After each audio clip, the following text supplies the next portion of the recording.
Dear brothers and sisters in Christ, I take this opportunity of welcoming you all to the inspirational program, The Prayer Time through Good News Television. Yes, I wish to greet every one of you in the name of our Lord Jesus Christ, who is El Elyon, that is the most great God. We all have gathered here as a single family to give our adoration and exaltation to our Lord Jesus Christ. We want to have fellowship with our Lord. Yes, we want to read the Bible, study the Bible, meditate on the Word of God through this program. And we want to submit all our prayers, supplications and intercessional prayers to our Lord Jesus Christ. The topic that I have selected to meditate on the Word of God is, are we worthy to the call of our Lord Jesus Christ? Our Lord is a God of invitation. He invites everyone to do His ministry in this world. But we have to be equipped and we should be legible to do the work of God. So, are we worthy? We have to ask the question. And there are three basic requirements by which we can be worthy to do the work of the ministry in this world. That is, first of all, we have to be rooted deeply in Lord Jesus Christ and in the Word of God. Then we have to grow like trees. And the third one, we have to bear the fruits for our Lord Jesus Christ. Yes, these requirements are necessary for us to do the work of our Lord. Our God is a God of surprises. He will surprise man with His dealings. Yes. And the people of Israelites, when they were in the wilderness for 40 years, He surprised the people by parting the Red Sea, by parting the Jordan River, and allowing the wall of Jericho to fall down. And moreover, He showered the manna from heaven for the people of Israelites. He surprised by His incarnation.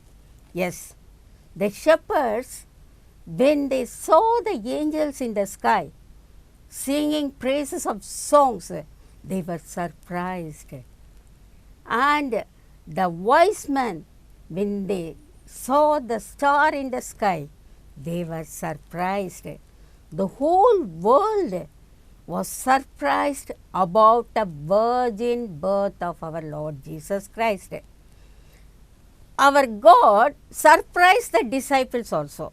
Yes, when He was in this world, He surprised them by walking on the sea, by commanding the roaring sea to be calmed down, and to feed the 5,000 people with the bread and fish, and raising the dead people.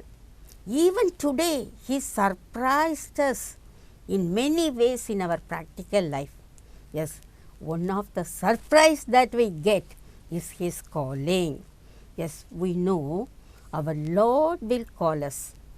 He will call us for everything.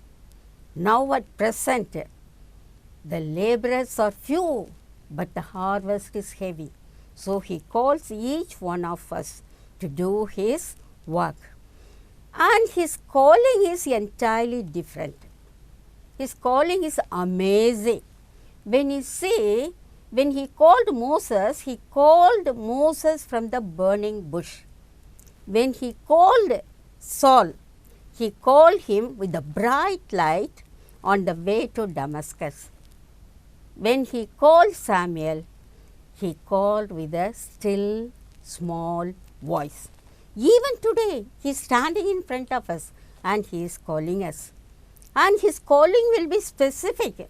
Yes, He will call us by our name. The God who called Abraham, the God who called Moses, the God who called Samuel, Today, He is standing in front of us and calling us, my child, do you love me? If we say, yes, Lord, I love you, then He will tell, tend my sheep. That is our duty. We have to look after the lost sheep. We have to bring the lost sheep into the sheepfold of our Lord Jesus Christ. And His calling will be unique. He will call the rich people. He will call the poor people. He will call the literate and He will call the illiterate. Say for example, He called Paul. He was a literate man. He called Peter, James, John, and they were all fishermen. They were illiterate. Moreover, He will call the honorable person in the society and He will call the outcast in the society also. He wants only the availability.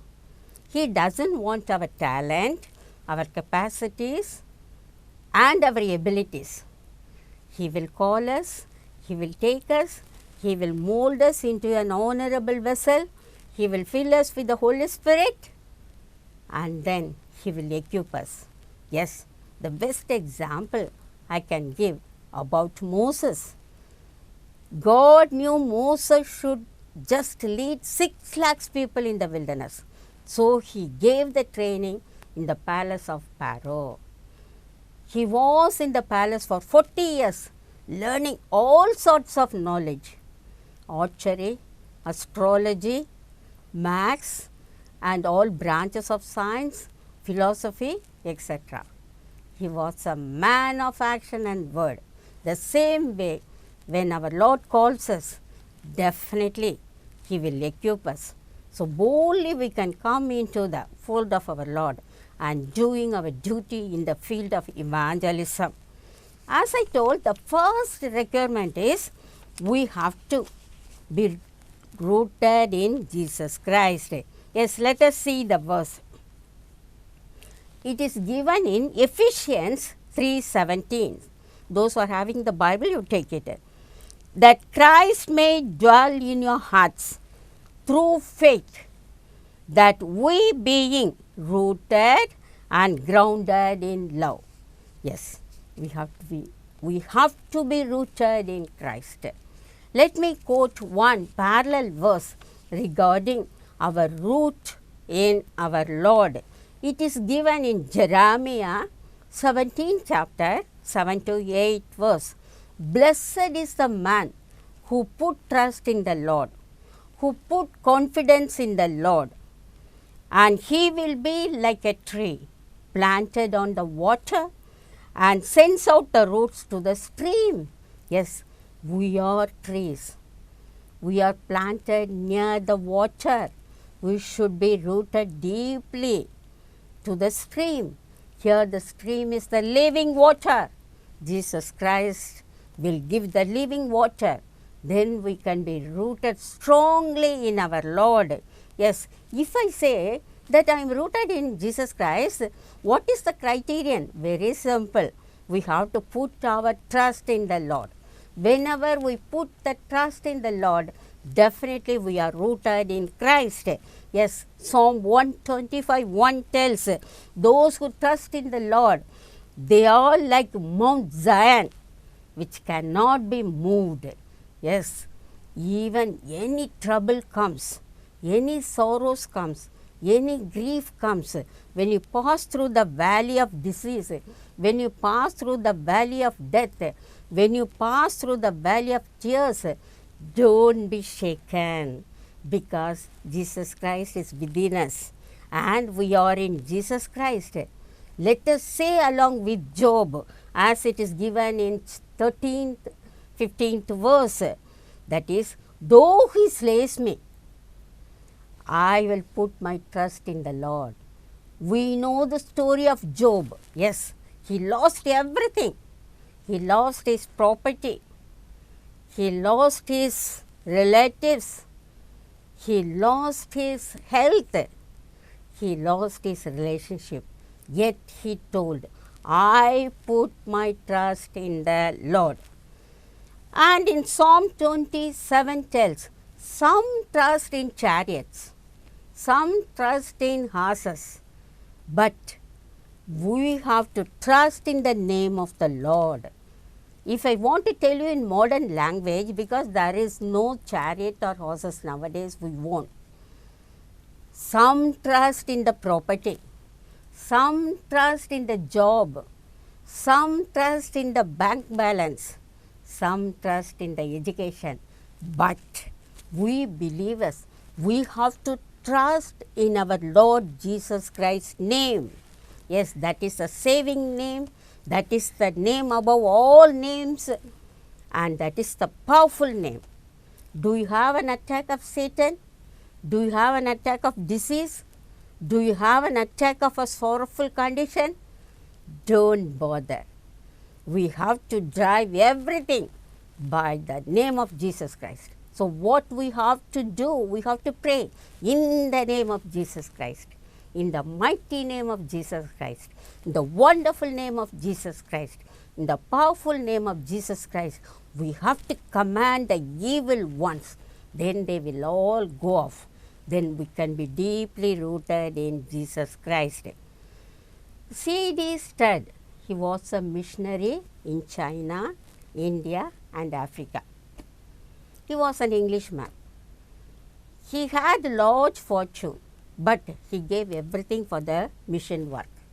At the age of 25, he came along with his wife to China, and there he started his missionary work. He had to face the perils and the hardships, and both of them, they had some trouble with the health, and they were forced to go to the motherland because of the ill health. C.T. Studd, he went to England.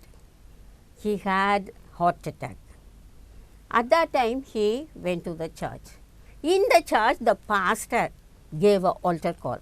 Those who want to go and do the missionary work in Africa, the dark continent, known for cannibalism, known for superstitious belief, known for the evil spirits, you have to come forward. Nobody came. But C.T. Studd, he came, he signed, he left his wife and children, he went to Africa and he did 17 years the missionary work. He had tough time and he had to face all the troubles. Almost he was down with the diseases. And one day the attendant thought that he would die that night. So early morning he came that he would see only the dead body in the room. But to his great amazement, he saw the room was empty and he saw one paper. In that paper he wrote, there is one man in the nearby village. He wants the gospel. I am going by cycle. Yes, he put his trust in the Lord. So as we are doing the ministry for our Lord, we have to put our trust in the Lord. That is very, very important. Now the second criterion is we have to grow in Christ. That is very important. If we have to grow in Christ means we have to be deeply rooted in the Word of God. That we can see in Psalm 1st chapter, 2nd and 3rd verse. It tells, blessed is the man who delights in the law of the Lord and who meditates on the word of the Lord day and night. He will be like a tree planted near the river, and whatever he does, it will prosper, and the leaves will not wither, and he will be leading a victorious life. Yes, we have to grow by the word of God. When we are doing the ministry, we have to study again and again the word of God. We'll get the health, we'll get the power, and then we can just do by growing more and more in Christ. Because when we grow in Christ, that means we have to grow spiritually. We have to grow in faith. We have to grow in good works. We have to grow in our ministry. Our ministry should be expanding. Whatever place we just walk, that place must belong to the Lord. And God will give the souls as large number as He did in the first century. We know in Acts of the Apostle, when Peter gave the message on the Pentecostal day, 3,000 people were added to the church. When he healed in the name of Lord Jesus Christ, 5,000 people were added. So we should be growing. Let me just tell one verse. It is given beautifully how we can grow in the Lord. Psalm 92, 12th verse. The righteous shall flourish like a palm tree. He shall grow like a cedar in Lebanon. Listen here. In the world, the palm tree and the cedar tree would grow taller and taller. They are very strong. Even if the cyclone comes, the storm comes, the hurricane comes, they cannot be rooted out. The same way, when we grow in the Word of God, when we grow in Christ, nobody can shake us.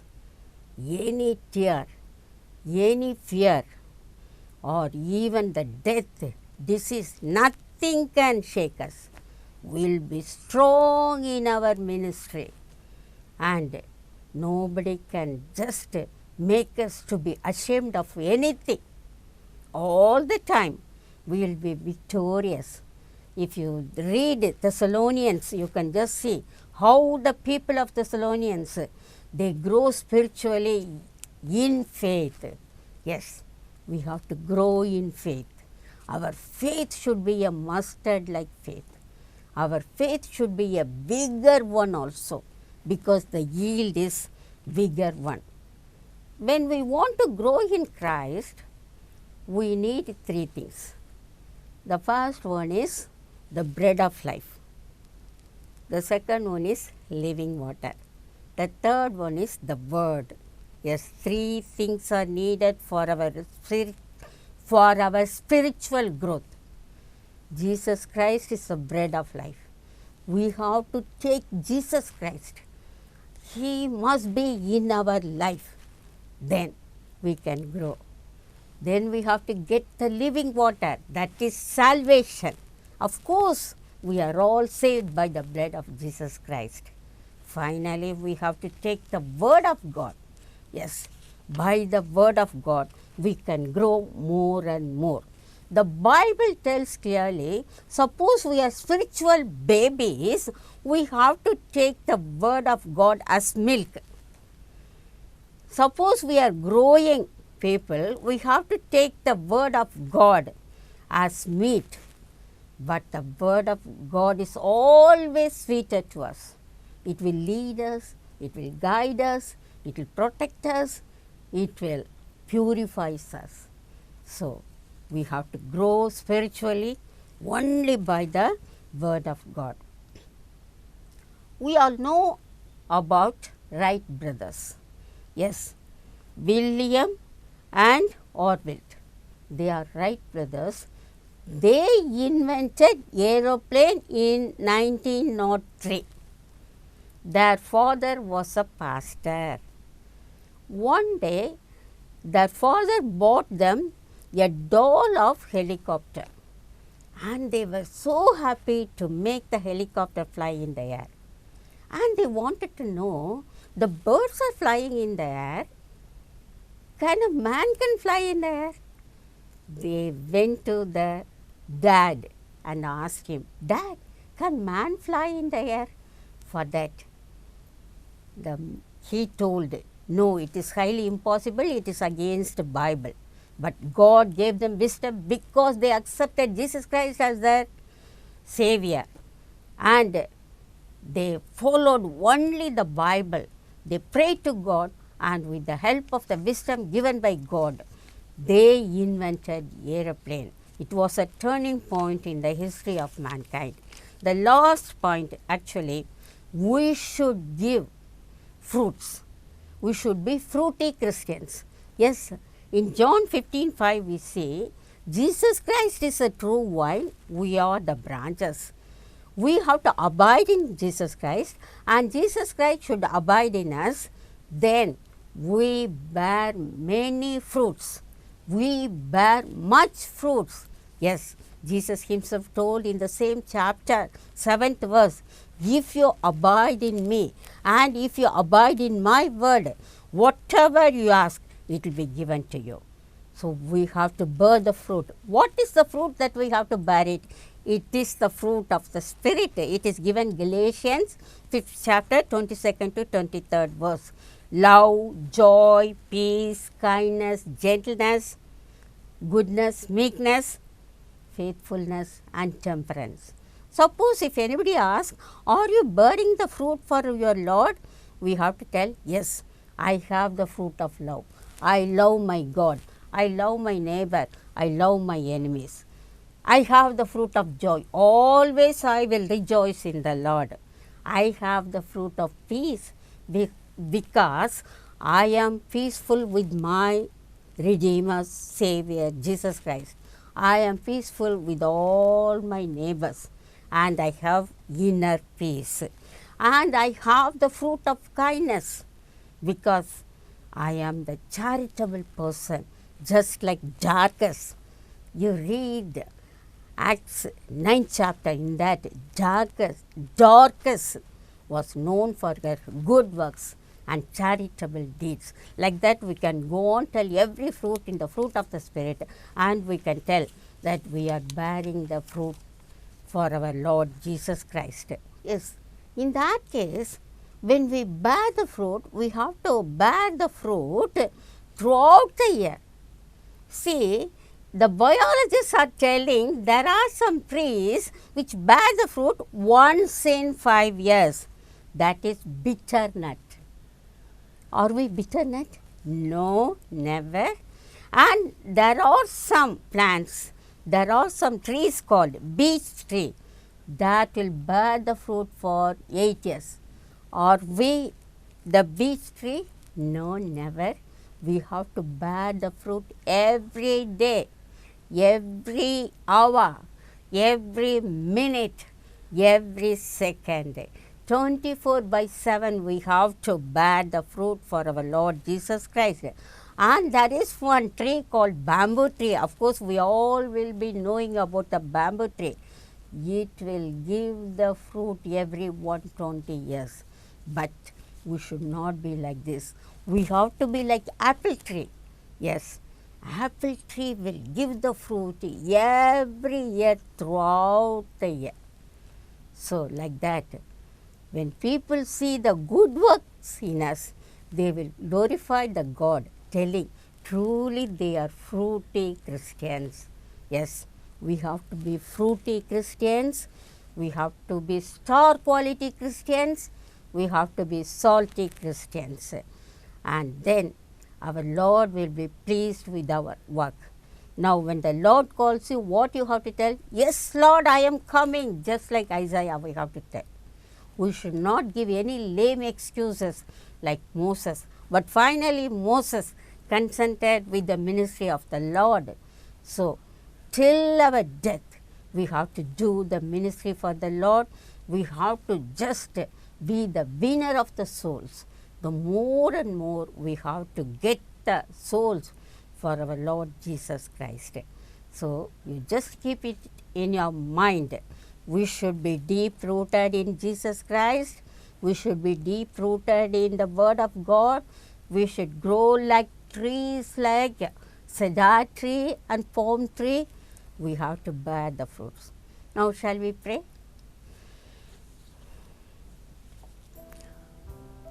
Our Heavenly Father, we do here and we just meditate on Thy Word. Yes, Lord, we know about your calling. Yes, Lord, we have to accept your calling. You are equipping us so that we can do the ministry for you, Lord. Lord, you just make us to be deep rooted in you. We have to learn more and more about you through the Bible. Yes, Lord, we have to taste and see that the Lord is good. You are merciful God. You are graceful God. We love you so much, Lord. Yes, Lord. How to express our love? Only by doing the ministry for you, Lord. Lord, we were poor. At that time, you came and enriched us. We were naked, but you came and clothed us with the robe of righteousness. We are hopeless. Yes, Lord. You are our rock. Yes, where does our help comes from? Our help comes from the Lord who is the maker of heaven and earth. We are penniless, but you give us everything so that we are having a prosperous life in this world, and we expect the great eternal everlasting life in the future also, Lord. Lord, we surrender completely into thy hands. Now you just take us, mold us, and do according to your will, Lord. Yes, Lord, those who are the viewers here, if they have any problem, if they have any disease, if they have any tears in their eyes, kindly remove everything, Lord. We know you came into the world. You nailed all our diseases, our problems, our disappointments on the cross. Now we believe in your power, Lord. We believe. We have strong faith in you, Lord. You will do everything according to your will and time. Now we ask for all those who are just seeing this program, they should be blessed, Lord. The Lord who blessed Abraham, Isaac, and Jacob. You have to bless these people, Lord. Yes, Lord, they depend on you. They surrender themselves to you at your feet, Lord. We ask everything in the name of our Lord and Savior, Jesus Christ. Amen. Amen.